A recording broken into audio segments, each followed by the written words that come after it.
Bom, estamos aqui novamente, então, nessa segunda parte de revisão de literatura, de conteúdo de literatura do primeiro ano, tá? Então, mais uma vez, só para relembrar, eu sou o professor Wallace e nós estamos aqui com as turmas de DS.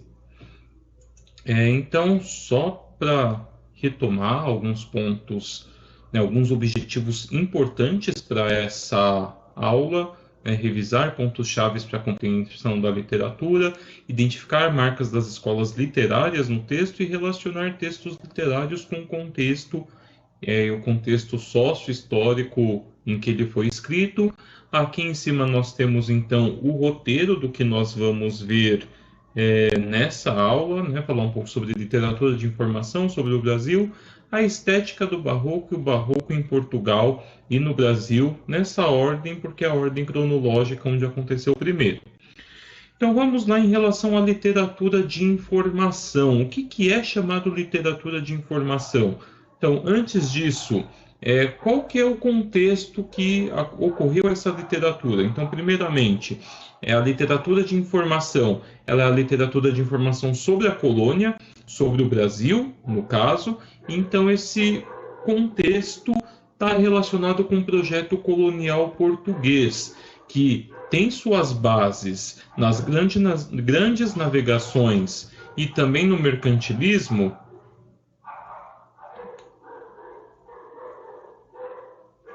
Então, tem suas bases nas grandes navegações e também no mercantilismo, com a exploração e a colonização.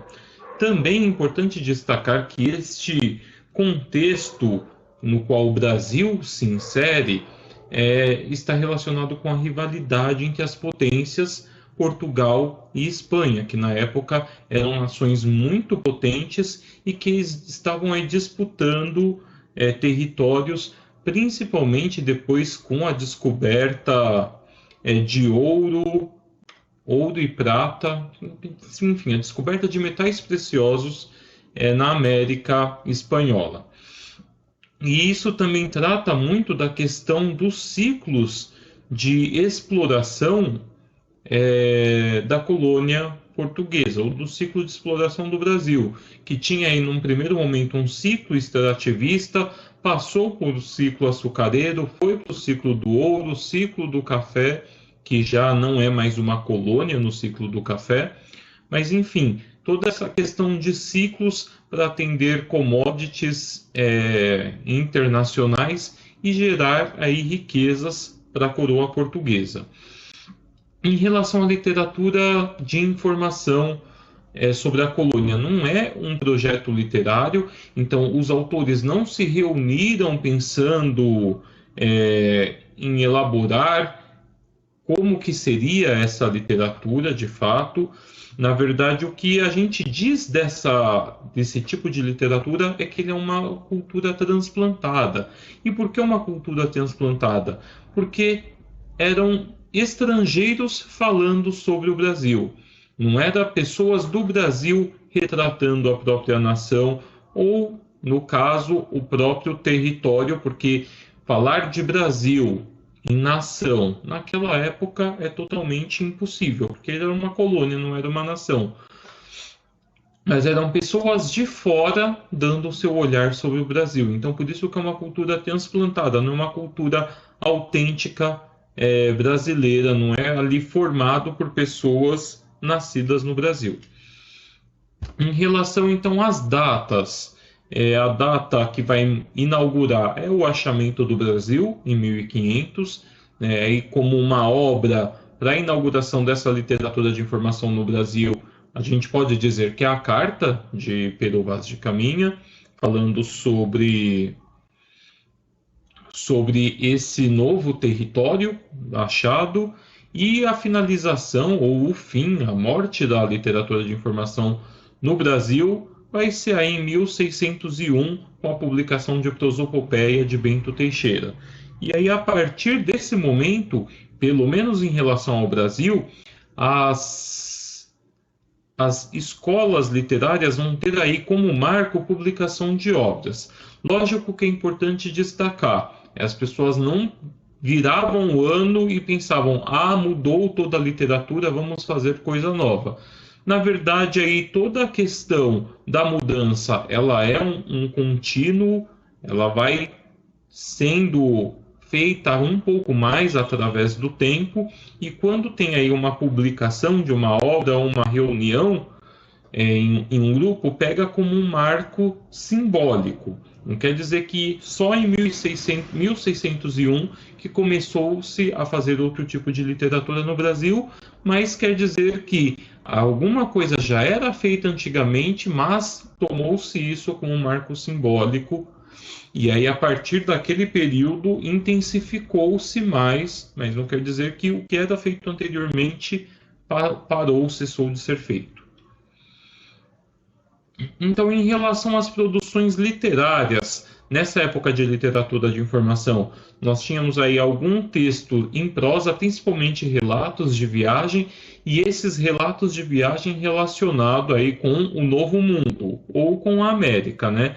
Destacando aí principalmente a Carta de Américo Vespúcio, que vai trazer aí algumas características da América recém-descoberta, da América Espanhola, a Carta de Pero Vaz de Caminha, que foi considerado durante muito tempo um documento oficial, confidencial da coroa portuguesa, e que vai retratar aí essa terra descoberta, essa terra achada, como um paraíso, e um paraíso nos moldes de um paraíso cristão. E também tem aí o livro de Hans Staden, ou Hans Staden, que é um alemão que foi náufrago e foi capturado por uma tribo que tinha ali uns rituais canibais. Então ele vai retratar essa viagem ou essa experiência com muito horror em relação ao nativo do Novo Mundo. Vai ter aí causado um distanciamento, um certo medo do que pode ser feito, do que pode ser desse nativo. Já a poesia, ela a poesia vai ter aí obras sincretistas. E o que são obras de sincretismo? São obras que vão misturar culturas, porque a poesia foi muito utilizada pelos jesuítas para a catequese dos nativos brasileiros. Então eles utilizavam aí de uma linguagem simples, misturando elementos da cultura cristã e tupi, para que os indígenas ou os nativos pudessem compreender melhor. E um dos grandes nomes da poesia desse período é o padre José de Anchieta, que foi aí um grande jesuíta trabalhando nessa catequização. Também é importante dizer que ele não fez só poesia catequética, ele fez aí algumas poesias de exaltação à Virgem, que aí é um pouco mais religiosa, baseado em um modelo mais português e não sincretista, não com elementos do tupi. Outro ponto principal os textos dramáticos, principalmente os autos de moralidade. Então nós vimos lá atrás, no humanismo, que o auto era um tipo de texto teatral com aí uma função religiosa, e isso foi muito empregado pelos jesuítas até para dar maior vivacidade para a encenação, e isso fazer com que o nativo compreendesse melhor a mensagem e facilitar, de certa forma, a catequização.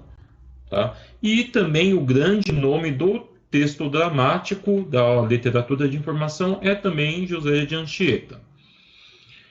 Em relação ao barroco, então pensar um pouco aí na estética do barroco. O barroco ele vai ser um movimento que vai ter aí uma vasta produção, na verdade, que vai se refletir nas artes plásticas, na literatura, na arquitetura, enfim. Nas artes plásticas e na arquitetura, a gente vê isso então com o emprego de muitas curvas e muitos contrastes.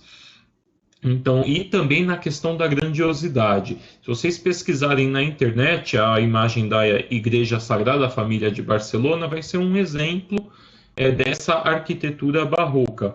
Mas se vocês colocarem também barroco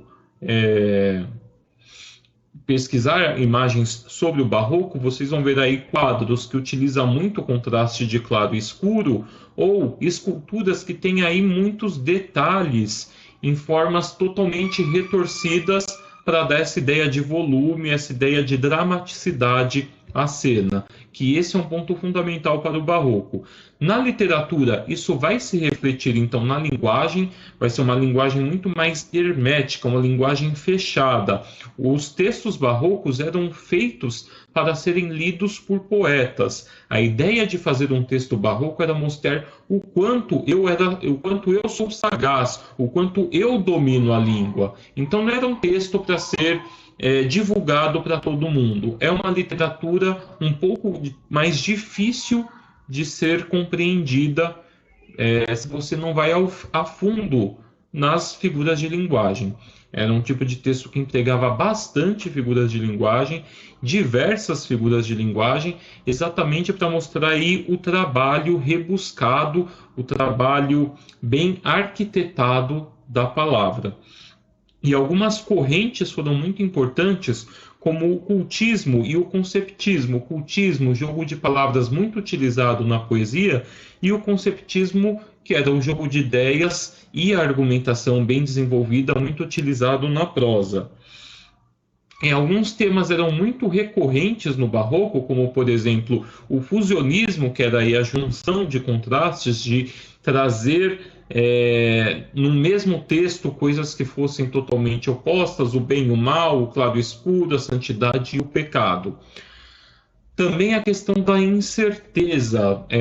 Os textos barrocos vão utilizar muito esse recurso de fazer perguntas sem dar respostas, muitas vezes, para que traga essa questão de incerteza, porque nós, enquanto ser humano, na visão do homem barroco, não sabemos de nada.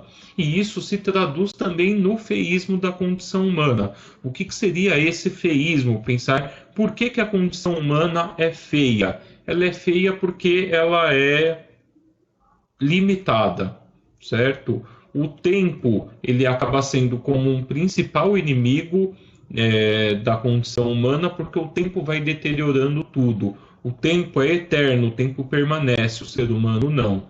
E é esse um tema muito recorrente na estética do barroco.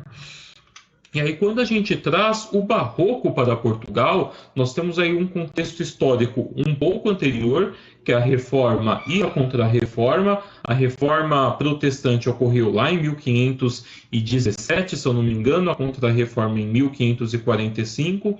E aí a questão da reforma foi, então, de validar ainda mais a burguesia, quando as reformas protestantes faz aí um aceno à aceitação do lucro, já que para a Igreja Católica o lucro ele é um pecado capital, é a usura, você cobrar sobre o tempo, por exemplo, no empréstimo, quando as pessoas pegavam dinheiro emprestado e isso corria juros. Para a Igreja Católica isso era inaceitável, porque o tempo não pertence ao homem para que ele cobre sobre o tempo pertence a Deus, logo esse tipo de lucro era um lucro totalmente abusivo. E com a Reforma Protestante, a aceitação do lucro passou a ser mais aceitável, né? Ficou um pouco estranho, né? Mas enfim, o lucro passou a ser mais aceitável.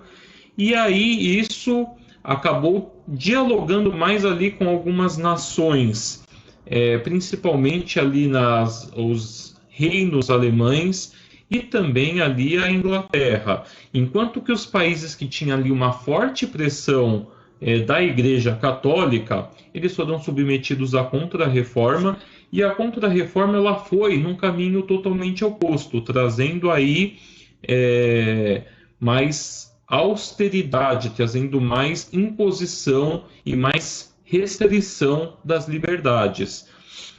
E isso atingiu em cheio, principalmente a Península Ibérica, Portugal e Espanha. Além disso, o Barroco em Portugal tem aí como início o período em que Portugal esteve sob domínio da Espanha. Isso causava um grande golpe na estima dos portugueses, porque, de certa forma, a história do Portugal é uma história de superação em relação à Espanha, e eles viram séculos depois estarem submetidos naquela condição do qual eles se libertaram há séculos. E isso fez com que o sentimento português ficasse totalmente abalado em relação às incertezas desse momento. Então, quanto à data do barroco português, o início é a morte de Camões, ou como apontei no outro vídeo, é a União Ibérica, certo? A partir do momento que Portugal e Espanha, quer dizer que Portugal é submetido à coroa espanhola, isso marca o início simbólico do barroco em Portugal. E o fim do barroco em Portugal, fim também simbólico, é 1756, com a fundação da Arcádia Lusitânia, em que um grupo de autores decidiram abandonar aí a estética barroca e flertar aí com um novo estilo de literatura que estava sendo feito. Os principais autores do barroco em Portugal é do padre Antônio Vieira, com os seus sermões, que são muito conhecidos na cultura portuguesa, e um bom exemplo de argumentação. A questão como ele vai trabalhando as ideias no convencimento diz que em um determinado momento padre Antônio Vieira fez um sermão no qual ele demonstrava ali certas previsões que também é proibido pela Igreja Católica, porque o último profeta, segundo a Igreja, foi Cristo. Não tenho certeza dessa informação, mas enfim, é um pecado pela Igreja Católica. E aí, o padre Antônio Vieira conseguiu argumentar numa sessão com o Papa de que ele não estaria errado, e embora ele não estivesse errado, aquilo não era uma previsão. As academias também foi um fator importante para o desenvolvimento do barroco em Portugal, que eram aí os autores se juntando e escrevendo textos e trocando textos entre si, porque, mais uma vez, o texto barroco não era para a população, não era para a massa, era apenas para os autores. E um outro caso também era Mariana Alcoforado, que era uma freira que narra o seu amor não correspondido por um oficial francês que esteve visitando o convento. Enquanto no Brasil o contexto já era um pouco diferente, porque nós ainda éramos colônia e nós estávamos no ciclo da cana-de-açúcar. E aí o que acontece em relação ao ciclo da cana-de-açúcar especificamente? É um grande desenvolvimento na época no Nordeste, e aí sendo o desenvolvimento do Nordeste acaba sendo um movimento que ocorre com maior intensidade no Nordeste. A cana-de-açúcar ela não teve tanto desenvolvimento, por exemplo, em outras regiões da costa brasileira, um pouco em São Vicente, mas não tanto quanto acontecia no Nordeste. Então, o núcleo econômico da colônia, naquele momento, era o Nordeste brasileiro. Só que, embora fosse o grande núcleo econômico, a organização social se dava em pequenos agrupamentos, não tão distante assim dos engenhos de cana-de-açúcar. Então, a gente falar que aí o barroco era um projeto literário do território brasileiro acaba, por alguns estudiosos, não sendo muito aceitável. Quanto datas de publicação? Então, 1601, a publicação da obra Prosopopeia de Bento Teixeira vai inaugurar o barroco no Brasil, embora Bento Teixeira não é um dos autores principais, mas essa obra já lhe indica qual que seria o novo direcionamento da literatura naquelas terras. E o fim em 1768, com a publicação de obras poéticas de Cláudio Manuel da Costa, que também vai inaugurar aí, vai mostrar, simbolicamente essa data, mas vai mostrar que existe aí uma confluência para um novo estilo literário entre os poetas na colônia. E por fim, quanto aos autores no barroco, então nós temos Gregório de Matos, que também era conhecido como Boca do Inferno, porque ele fazia textos de tons de tom muito denúncia, tons de denúncia em relação às personalidades da sociedade baiana. Um outro ponto também em relação ao barroco é a Academia Brasílica dos Esquecidos. Em determinado momento no barroco, Portugal montou a Academia de Língua Portuguesa dos Poetas, convidou então ali, né, os poetas portugueses e poetas de algumas ilhas em que Portugal tinha o contato e que se falava português. Então, onde estava se falando português, essa academia chamou representante, mas não chamou nenhum representante no Brasil. E aí, então, os poetas brasileiros criaram essa Academia dos Esquecidos, né, trabalhando aí com a ideia de que eles foram esquecidos pela colônia, enquanto outros lugares não foram. E também Padre Antônio Vieira, e pensar, nossa, Padre Antônio Vieira em Portugal e no Brasil, de fato, ele nasceu em Lisboa, mas ele passou grande parte da sua vida aqui no Brasil. Então, os seus textos também são considerados como parte da literatura brasileira, embora aí vai ter uma certa discordância, que vão considerar, alguns vão considerar que não, outros que sim. Então, com isso, a gente encerra essa revisão. Agradecer a vocês por ter acompanhado até aqui e nos vemos nos próximos vídeos, nas próximas aulas. Mas a revisão a gente encerra por aqui. Até mais.